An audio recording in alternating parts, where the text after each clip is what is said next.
Imagine you're tucked in bed and the wind outside starts to whisper. Then it hums, then it screams.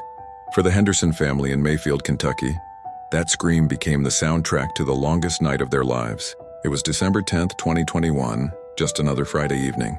The kids, 9-year-old Lily and 6-year-old Sam, were already asleep. Mom, Sarah, was scrolling on her phone, and Dad, Mark, was dozing in front of the TV. The weather alerts had been buzzing all day, but you know how it is. You see them, you acknowledge them, but you never think it'll be your town, your house. Then the power went out. The silence that followed was terrifying, quickly replaced by a low rumble that grew louder and louder. Mark shot up. "Sarah, get the kids." Now, he said it with a calm he didn't feel. The rumble had turned into a roar, like a freight train was about to plow right through their living room. Sarah scooped up a sleepy, crying Sam while Mark grabbed a dazed Lily. They scrambled into the most central part of their house, a small, windowless bathroom. They huddled together in the bathtub, pulling a mattress over their heads just as the world exploded.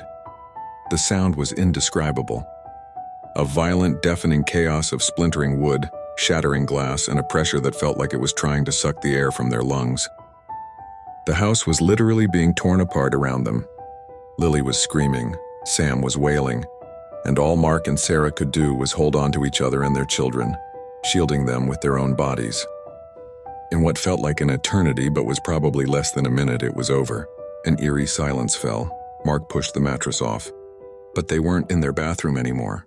They were outside, under the moonlit, debris-filled sky. The walls, the roof, their entire home was just gone. All that remained was the bathtub they were sitting in, anchored to the foundation. They were alive, scratched, bruised, and in total shock, but they were alive. All around them was absolute devastation.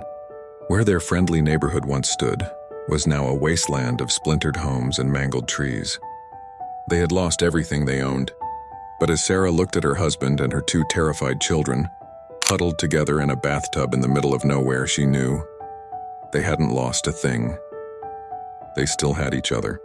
And in the face of nature's worst, that was the only thing that truly mattered.